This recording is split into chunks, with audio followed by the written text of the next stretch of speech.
Nós estamos começando o programa Trocando Ideias, um programa da Igreja Presbiteriana de Pinheiros, em São Paulo. Igreja pastoreada pelo reverendo Arivaldo Dias Casimiro, um homem de Deus, um líder, um homem que tem influenciado a nossa geração. E eu tenho o privilégio de cooperar com ele no pastoreio desta importante e relevante igreja em São Paulo. Uma igreja para você e para sua família. O programa Trocando Ideias tem como objetivo responder perguntas que nos são enviadas. E no programa de hoje, nós vamos tratar de 3 perguntas. A primeira delas vem do Antônio Pereira. E a pergunta é essa: nós estamos vivendo um tempo difícil de pandemia. Quais são as lições principais que podemos tirar dessa situação? Bom, Antônio, obrigado pela pergunta. Verdadeiramente estamos vivendo um tempo atípico, quando um vírus parou o mundo, mudou a agenda das nações, deixando de cócoras os poderosos deste século, retratando para nós que os grandes pilares em que os homens confiam foram abalados. O poder econômico foi abalado. Esse vírus atinge as nações mais ricas do mundo em primeiro lugar. E todo o poderio econômico não resolveu o problema. Também a ciência não resolveu o problema pronto e à hora, nem a tecnologia, nem mesmo o poder político. Eu acho que a grande lição que essa pandemia deixa é que o homem, por mais forte, inteligente, culto, rico ou poderoso, é absolutamente vulnerável. Todos nós estamos no mesmo barco, seja rico ou pobre, sujeitos ao mesmo problema. O vírus infectou gente nos palácios, do mesmo jeito que infectou lá na palafita, na favela ou no campo. Então isso baixou a bola da vaidade humana, da soberba humana. Esta, para mim, é uma das eloquentes lições que estamos aprendendo nesse período da pandemia. A outra lição, penso eu, é que nós estamos também, nesta hora de angústia e dor, quando tantas pessoas estão com suas angústias na alma, com as suas tensões na mente, com seus conflitos familiares, demonstrando solidariedade. É na crise que o homem é mais solidário, que ele estende mais a mão a socorrer o seu próximo. E temos visto isso, as igrejas se empenhando em distribuir cestas básicas, socorrendo os mais necessitados, o governo se desdobrando para assistir as famílias mais carentes, as ONGs, as organizações filantrópicas, todos dando as mãos para ajudar aqueles menos favorecidos a enfrentar esta crise com dignidade. Vamos a uma segunda pergunta. Esta pergunta vem da Maria Silva e a pergunta é esta: o medo é um sentimento avassalador. Muitas pessoas hoje estão com medo. Medo de doença, medo da Covid, medo do desemprego, medo da morte. Como vencer o medo? Bom, Maria, de fato o medo é mais do que um sentimento.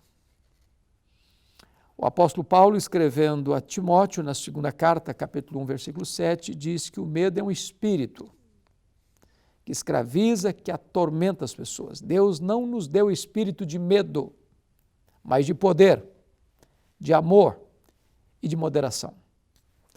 O medo é o sentimento mais democrático no mundo. Por isso, a ordem mais repetida em toda a Bíblia é esta: não temas. Não tenha medo. Existe um medo bom e existe um medo ruim. O medo é necessário. Ele nos dá a preservação da nossa vida. Nossa autopreservação é decorrente do medo. É por isso que você não pula de um prédio. É por isso que você não bota 180 no seu carro, 180 quilômetros, numa estrada cheia de curvas. É por isso que você evita certos lugares, certas companhias. É por isso que você vai ao médico quando você sente uma dor. Então, o medo, ele nos protege de alguns perigos que, do contrário, nós acharíamos que não seria nenhum risco para nós.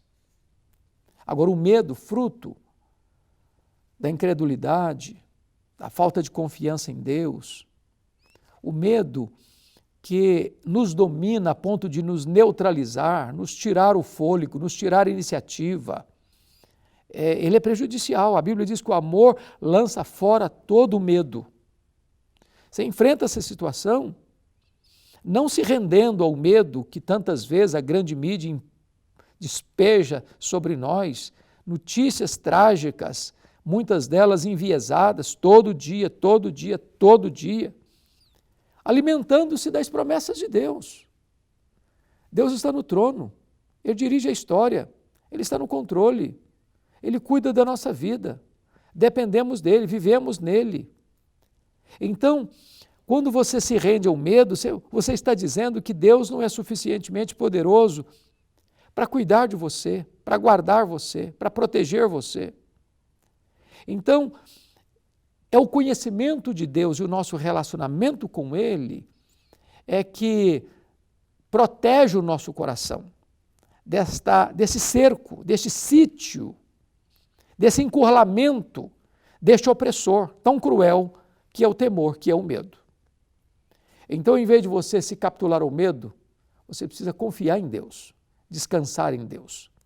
Quando Jesus acalma a tempestade no mar da Galileia, ele dirige-se assim aos seus discípulos: por que sois assim tímidos? Como é que não tendes fé? Por que vocês estão com medo? Vocês deviam ter fé. E a fé é que nos dá estabilidade emocional e graça e força e ânimo e coragem para enfrentar as grandes tempestades da vida, inclusive essa pandemia. A terceira pergunta vem da Dulce Oliveira. E a pergunta é essa: o que acontece quando uma pessoa morre? Para onde vai a sua alma? Pois bem, essa pergunta, Dulce, é uma pergunta muito importante, porque há muitas pessoas, de fato, com dúvida a esse respeito. Tem gente que pensa que quando uma pessoa morre, acabou tudo, e o homem é apenas matéria e pronto, acabou. Tem outros que acham que quando uma pessoa morre, a alma dela vai para o purgatório, vai sofrer, até ser purgada dos seus pecados para entrar no céu. Há outras que acreditam que morre e a pessoa desencarna e reencarna de novo, e morre e desencarna e reencarna de novo, e fica aí nesse ciclo. Tem outros que pensam que quando a pessoa morre, a alma vai para a sepultura, vai dormir também, junto com o corpo. O que a Bíblia diz? Bom, a Bíblia diz que se você é uma pessoa salva, que creu no Senhor Jesus, quando a pessoa morre, ela deixa o corpo para habitar com o Senhor.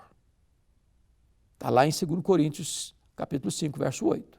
Segundo, Filipenses 1, 23 diz que morrer é partir para estar com Cristo, o que é incomparavelmente melhor.